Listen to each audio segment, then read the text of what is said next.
Okay, so I want to share an intuition for neural networks, and it really helped me to think about them, and I don't see it described anywhere, so here it is. To get things started, just read this here. What does it say? Chances are you didn't catch the second the, because it says I love Paris in the springtime here. So interesting. Sometimes your brain decides not to tell you things. Here's another example. Look at this here. Most people see moving circles, but the circles are completely still. And if you just focus on part of the image, you will see it's not moving. And this isn't a trick on your eyes. Your eyes just get the data and there's no movement in the data. It's a trick on your brain. Your brain decides to add movement there. And here's what I'm trying to get at. You don't ever experience reality directly. Your brain grabs part of reality, transforms it into some kind of story that you can understand, and then all you ever get to experience is that story. You can think of it as a user interface for reality, because reality is so complex, your brain decides to give you a simplified version of it. And sure, you might say, these are neat little tricks. Why is it important? Well, it turns out understanding what is happening in those reality versus brain moments is the key to understanding how the human mind works. Neuroscientists have thought deeply about these illusions, and as a result came up with a real unifying theory about how the mind works. And it's beautiful and it makes complete sense. And here it is. It's called predictive processing. And the idea is this. So your brain is a multi-layer prediction machine. It kind of looks like this. And at each layer, you have a bottom-up stream of raw data. Just raw data. Everything your eyes actually look at, and it's quite incomprehensible on its own. And top down, you get a stream of predictions.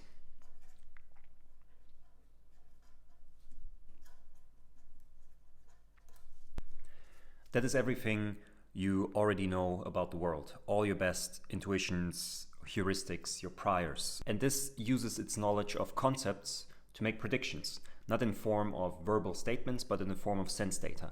And at each point here, at each layer, the raw data and the predictions meet. And they make kind of a handshake, and with that handshake decide what is reality. And in some cases, the raw data wins and your predictions get adjusted. That was the case with this example here, where you saw, first you just read I love Paris in the springtime, but then you actually looked at it and you realized, oh, okay, there was like, actually it's to the, so your raw data was stronger in this case the second time you looked, and your predictions about this triangle adjusted. Now you know it's 2 times the. Where your predictions never adjust really is with this image. Like I still see circles moving even if I know that there's no movement in here. And in that case, the prediction of movement is so strong that like I just don't get to adjust it. Okay, so I like to think of these layers here as little prediction departments. Let's just say PD. So I like to think of these layers as prediction departments, and each department is responsible for a prediction. That's why I call them PD, prediction departments. And the entire construct I call controlled hallucination corporation, because I think it's funny. You just get some raw data in your eyes, shadows, lines, colors, whatever, and then it goes through all the layers, and the top departments sort of create a story around it.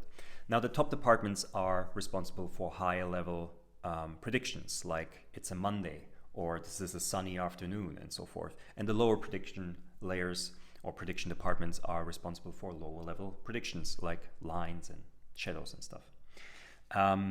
So let's actually look at it with an example. So what you see here is a cow. Now, most people don't see a cow immediately, and that gives us a perfect opportunity to think about how your layers are working right now. So let's just say here you have your cow department, And here you just have your spots department.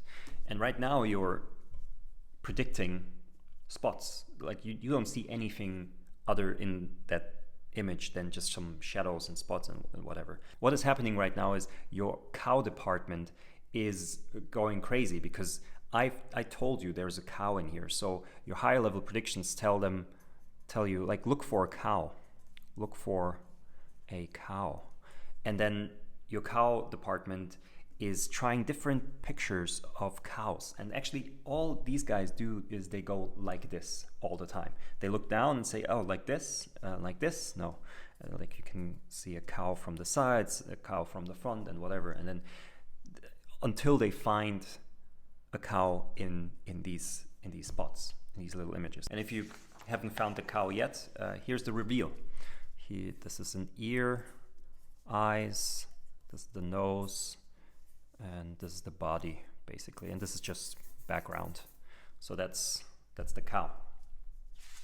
And probably once I showed you, your perception just snapped right into a picture of a cow. Now it's almost impossible to see something else. Let's make another example. So see the lower level guys maybe just predicting lines, right? And then that's the lines and shapes department.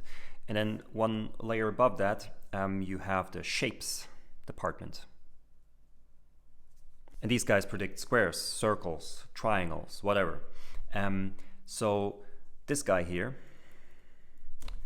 with this image, he might just be looking for those lines, and he will look at this and this and this and this and construct a square.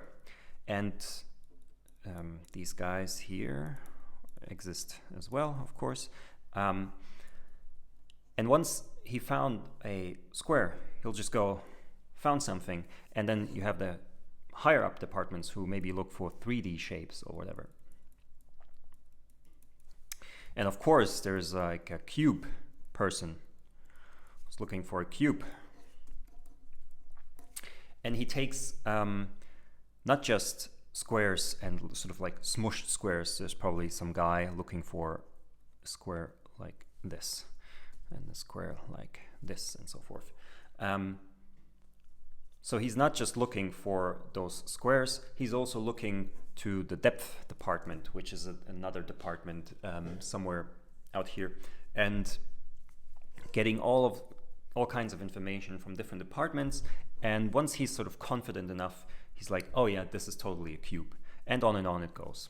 It should become clear that all communications between departments are probabilistic in nature, which means they're never entirely sure what data they are getting. They can make sense out of very little data. So this square guy probably isn't just looking for lines like these, like not just exactly like these, but he might also just look for edges. You know, if you just have enough edges, that could also already be a square.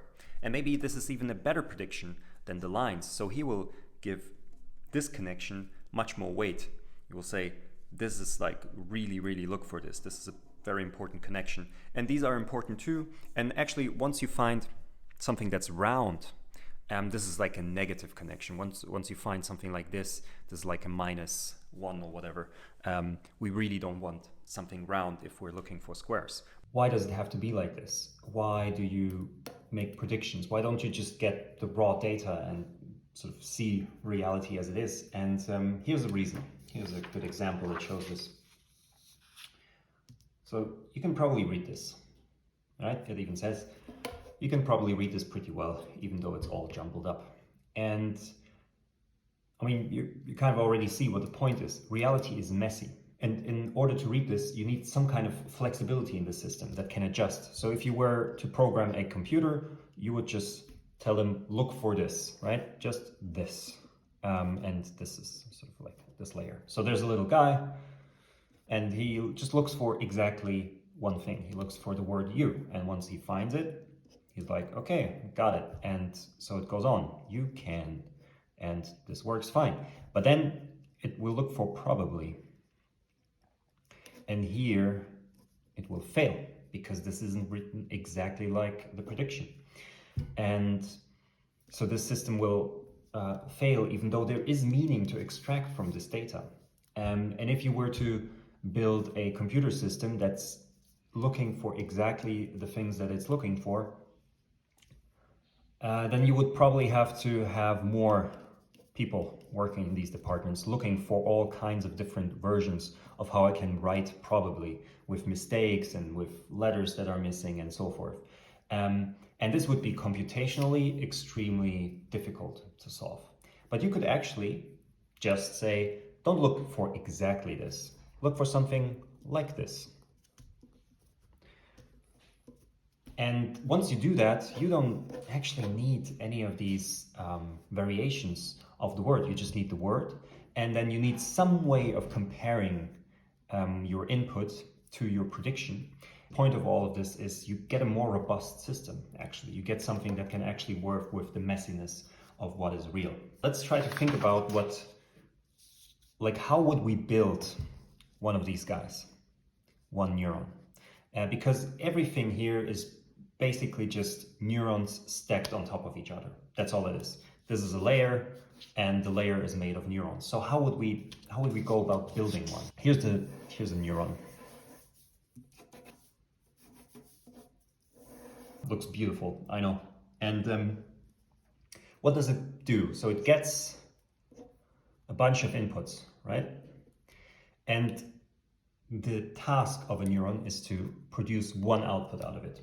So your neuron gets like this, and then it has to, from all of this, create one number, one output, like a yes or a no, or a confidence score.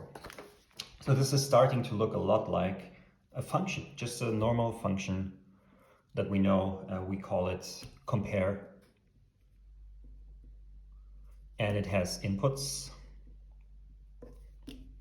And what it does is just compare inputs to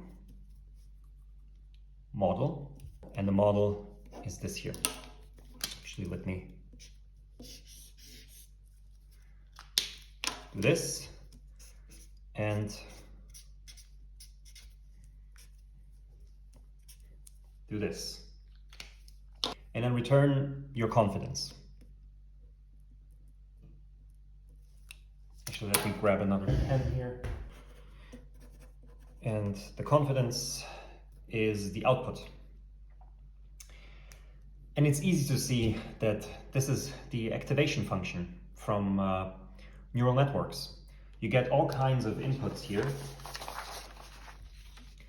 And of course, this is like starting to look very much like a neural network, because this guy gets inputs from these guys, this one from here. And so it goes.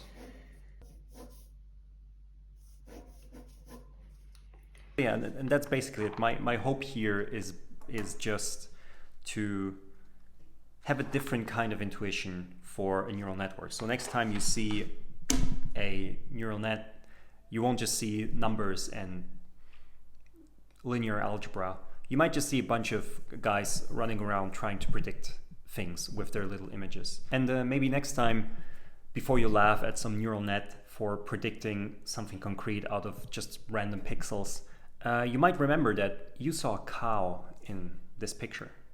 So maybe we're not so different after all. Yeah, that's it.